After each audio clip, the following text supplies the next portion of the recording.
for joining us for the special edition of today, celebrating our 40th anniversary. And right now, it's a big welcome to some very special guests. Please put your hands together for this crew right here. Steve Leon, Stu Calloway, Liz Hayes, Tracy Grimshaw, Richard Wilkins and Georgie Gardner. How good. Oh, guys, just so nice to see you all this morning. Well, it's nice to be back together again. How was it having an early alarm again? Make you realise you miss it? Shattering, actually. 40 years. I mean, it is a long time. So we've had to narrow down what we'd talk to each of you about. And look, we could go anywhere with this, but for you at home and everyone here in the audience, we'll try and cover some history-making moments, of course. There have been plenty of those over the 40 years as well. We've dug up also plenty of funny stuff as well. But Lebo, to you first of all, we'll start with you. September 11. Yeah. You were front and centre for that. That was a history changer, wasn't it? It was a long morning. Yeah. In fact, it was a long night and then a long morning. You know, I remember watching it unfold at home on television, initially thinking I'm watching a movie. Yeah. But then when I realised it was the real thing, we raced into the channel and the whole team came together and we were on air. Let's have a look at a little bit of that now. I saw the plane hit the building. There are some 10,000 Australians who live and work in New York City. One of those 10,000 in New York City just happens to be my sister Wendy. It's just a devastating feeling. I've spoken to you about this before, Steve. Like, you know, you're on air that morning, having to be professional and tell Australia, wake up, the world will never be the same again. And for a long time, you didn't know if your sister was okay. No, she's lived in New York for 35 years. And on that morning, I mean, they live in Manhattan. And you're right. We're putting the show to air, we're watching history unfold, and I'm thinking, I wonder, is she all right? Unbeknownst to me, people in the control room were tracking her down, and we found her. Wow. You've also hosted, you hosted for what, more than 20 years? Yeah. 20, was it 23? No, 20's closer. 20. Well, and you had some true professionals alongside of you. Liz, you were with Steve, was it second along the way? I was probably the third. Oh, we had, there was a little moment of Patrice Newell. And then I filled in and stayed. I refused to go. I met Steve and it was all over. What was it like for you, the early days? Oh, I loved it. No, I didn't. That's a lie. I loved it, but only after I woke up. Yeah, right. When I woke up, my eyes never opened until I got into the shower. That was a shock. You never quite get used to the early alarm, do you? No. That was an emphatic shake of the head there from Yeah, you, Trace. you never do. And you did it for 10 years, I think. I did, yeah. I think pretty much everybody does it for 10 years. Yeah, roughly 10 years. That kind of is when the bell rings and it's like, get out. Oh, you didn't. I'm sorry. No, I had nowhere else to go. Oh, that's not true. It's something about us cranky blokes. You talk about the alarm going. Yeah. I can honestly say the alarm never went at 3 o'clock in the morning where I thought, damn it, I don't want to go to work. That's because you used to get up at and midnight. you used to listen to the radios. Yeah. And you used to have a glass of milk and a Piece of chocolate cake. And a cigarette. And talk to the dog. And then he'd arrive whistling. Oh, that would annoy me. If someone's whistling and someone's that happy in the morning. He was so happy. The darts were fine. I remember going into your dressing room afterwards when you had left, and just the smell of the Winnie Blues was coming through the couch. Oh, yeah. It's just magnificent. Oh, yeah. Let's just get Steve, though. Well, I normally get it. So it's good to have someone else on the couch who can say it. Trace, for you, coming back into... you were with the show anyway for a long time. They were great years, weren't they? Through the Liz years, and we had Monty... and Roscoe. I think Ian Ross. I mean, and we all miss him desperately, don't we? Yeah. How was it for you? Well, I used to watch the show. I mean, I used to watch Liz and Steve on the show when I was getting ready because I used to work as a news reporter at Channel 9 in Melbourne, GTV9, and I'd watch them. And I was saying to Liz this morning in makeup, I was trying to think of highlights of the show, but my memories of them was laughing. They were always laughing, and I used to think, oh, I think I'd like to do that one day. And one day I did. Yeah, laugh a lot. Go to work and just laugh. Speaking of laughter, you had some, Liz, you had some quite interesting things. I think we've got a clip here of Spike Milligan. Let's have a look at this. Did you have a nice trip to the Brisbane studio? Oh, so is it? Oh, great trip. Did you? Really in there, man. Yeah, I was mainlining coffee and tea, you know. Yeah, daddy. Hey, man. Wow. Woo, hoo, hee. Spike, Does this go out? They said this goes out live To 63 stations. I don't know how the viewers are going to take to this. They must be railway stations. They can't be broadcast to anybody else. Listen, This is radio with pictures, isn't it? Spike. Yes? Can I ask you... Get out! Can I ask It's a you... broadcasting. What? Thank you. He even tripped over the cable. What are you going to do? Read the paper? Well, what the hell? You keep talking. There you go, Sue.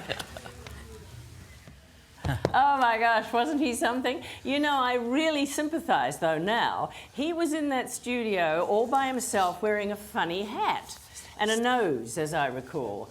But we couldn't understand why he found that so difficult. Well, let me tell you, I am in a studio. I don't have the hat or the nose, but I can't see you. I can only just hear you. And it's not easy. But I'm not going to tell you to get out. I'm going to tell you, go on, go on. Good old Spike. He really was weird. Very weird, but very funny. Very loose. funny. And you know, I mean, anyone can do it when the job's easy, right? Yeah. So it's a true test when it all goes pear-shaped. Liz, I mean, you've had so many great stories and moments over the years, and a fair share of political interviews that, you know, have headed in different directions. You were even banned by a premier from visiting The his world's state. greatest premier. Have a look. But the main thing, Elizabeth, let's try and keep a better standard of living for our young people here in Australia. And we are going to do our part here in Queensland. Even if you, Elizabeth, are one that's a pro-promoting or trying to promote, I know you'll tell me later on when you're off the screen you had to ask me these questions just so No, not at all. I wouldn't say anything off the screen to you like that. But Sir Joe, as usual, you got the last word, and I do thank you for joining us this morning. Yeah, I think I did you over too, Elizabeth. You're going to lose, and as simple as that, because they're out here in Queensland. So don't come up here and live in Queensland, Elizabeth. I suggest you stay where you are. Wow. Whoa. Yes, Elizabeth. Well, that was all about condom vending machines. Yeah. And he was anti-condom vending machines. And in fact, I think surprise. he had a... Well, he was even the reason to wear them. I wasn't even going to go there. But he organised, I think, midnight police raids on university campuses to get rid of them. But anyway, it was just the most hysterical thing. That stuff's fine, though. That's Queensland back in the day. Oh, it is Queensland. Airport runways on islands. You've still got a touch of that, haven't you? Fantastic. Trace, broadcasting news events, history being made without us realising how significant the moment was. But as we showed our viewers earlier in the week, you were part of TV history almost 20 years ago when you were operating in the operating room for this live birth. And we showed this the other day. It's very powerful. What was it like for you? Well, I was quite overcome. So I quite like medical stories. I've always liked medical stories. And Stevie and I used to swap. If I got a sports story and he got a medical story, we'd swap.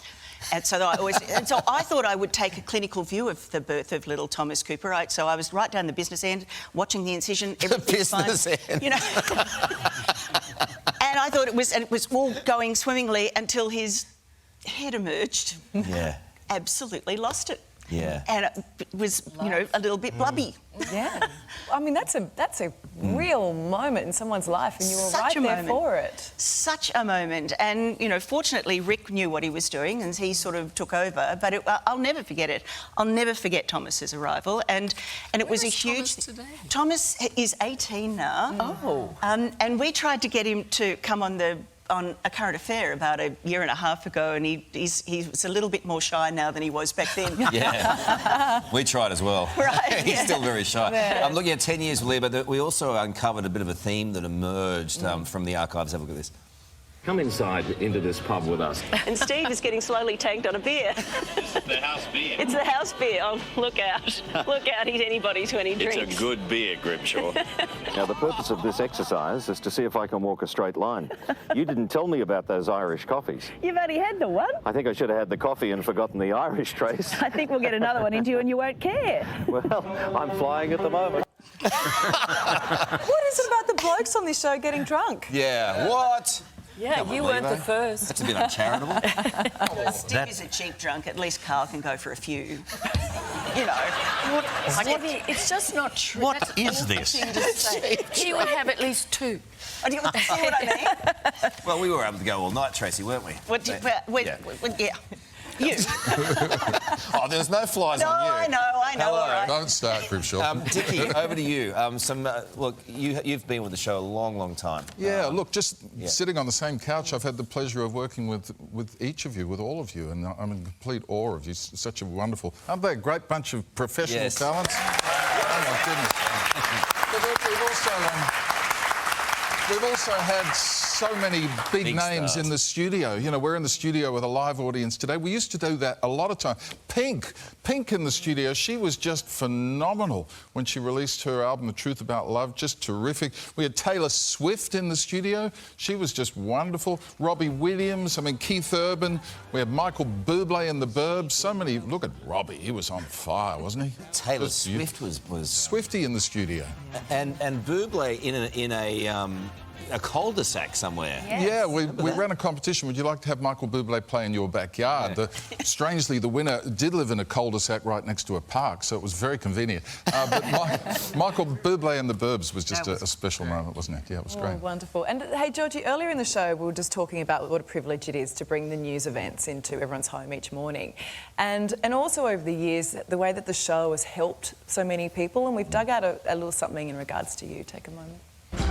We are fighting for our farmers today, live from Dubbo. This is their hour of need, and that any donation is absolutely welcome. We have more than $5 million. Well done. Hello, Lindy. We know you've had some tough times. You've got some tough times still to come, but we hope from the bottom of our hearts that you really enjoy this weekend. I have no idea. This time being together. The family living here have been through so much, and we are super excited to help them this morning. It's one of the best parts of the job, isn't it? It is, Ali, and I think there's no other program where you build this rapport, this connection with the audience. It's incredibly special. They see us at our best and our worst and everything in between. I know I certainly, I think, showed a lot of vulnerability over my 9 years on the Today Show, and in return, we are beaming into their homes and lives at their most personal time of day. And I think with that, you build up this familiarity, don't you? You build up this connection. And I think to be able to use the Today Show platform to go and help people in their hour of need is just the most enormous privilege. Can I give you an example of that? Sorry, Georgie. We went to the then New South Wales Premier, Neville Wran, and said, we want a train. Will you give us a train? We want to do 5 days, 5 different towns. We started in Broken Hill and we finished on the Friday at Kiama, on that beautiful little railway station. And we lived on the train for the 5 days. And we did. Wow. Yeah, we did. What? And we would be travelling from town A to town B, and in the middle of the night, they'd stop the train because people living along the railway line were viewers of the show, and they wanted to give us boxes of fruit and, you know, fruit and vegetables. Wow. And that's the sort of loyalty the show has built. How much better was life when state governments were corrupt? I mean, just you got stuff done. I'm not sure. I'm trying to get the link. Cooperative. Welcome to Ali's world. Georgie, there was lots of funny stuff too that happened. Have a look at this. Good morning. For the first time in 7 years, I forgot to set my alarm. Well, Tim's my long stabby thing, but I used to have the Olympic torch under the bed when I was single. But yeah, now I've got Tim. A number of times I've had my feet up and Tim having to massage my balls because they're so sore. Oh, Natalia's brought back the muff.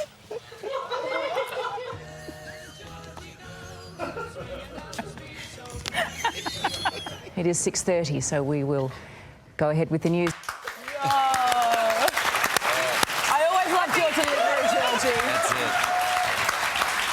I think, you know, the discipline of news reading is that it's so scripted and you know, you have to be so conformed. And I think when you led me astray, I kind of went with it. And as the years went on, I'm ashamed to say I got smuttier and looser and I blame you entirely. But all with a straight face, but the laughs were just a huge part of it for me. I think we needed it, and the audience seemed to love it, and so we went with it. But yeah, very, very fond memories. So Tracy was like, I remember towards the end, we only had 1 year together, but it was an incredible year for me, learning off, you know, the best in television. And towards the end of it, I was late for work. and I had to get. I forgot my shoes, and so I went into the cupboard and I actually got Ray Martin's brogues out. Oh, and don't tell this story. I'm going to tell it. I'm going to tell it. This. Yeah, it's true. It is. Can I tell it, everyone? Oh, yeah. So I wore Ray's shoes out onto the set, and I felt very proud of it. And I put them up on the desk, and I said, "Hey, Tracy, look at this. I've got Ray Martin's shoes on." Tracy goes, "No worries, you got his shoes. I got his job." I think that's a lie. I don't remember ever saying that. It's quick. I think that's a lie. He's a rascal, isn't he? I know, he's been telling that story for Tracy. 17 years. Yeah, long time. I believe you. Yeah. For sure. Liz, do you miss it, Liz? I miss what? The Today Do I miss Show. the Today? Ever? Look, I do. I'll tell you what I miss about it, and it is this. And that relationship with the person that you're seated beside. Yeah. I missed Stevie forever. Yeah. He was truly the most constant man in my life at the time. And Di was very understanding and thoughtful about all of that. Still is. But she... and frankly, our partners became part of the whole show. But I think often that... fodder. Well, I would love to meet Tim because there's so much to ask. Really, there's only one question. I don't think Tim has any secrets anymore, does he? He plays in a golf tournament every now and then, and they refer to him as Stabby. What more can I say? You made him famous, infamous perhaps. It is so lovely having you all on the desk. We don't want this to stop, so can you hang around for a little bit longer? Yeah, sure. And have a chat? That sounds So good. too, because stay with us, because part 2 of our chat with these legends of today, where you can ask them questions. Oh, yeah, I've seen a couple of them. And we've also got a piece of vision that Karl doesn't even know that we found. Oh, no, great. This is the moment, after 20 years at the helm, that Steve Liebman passed the baton to Karl. Oh. There's the man. Welcome, old mate. Well, thank you, mate. There's a replacement. I just wanted to say that you might be retiring, but the jacket is not. The jackets are so old, they're back in fashion, my friend. So they will be continuing. Welcome on board. I hope you're there for as long as you want, and I'm sure you're going to do a super job.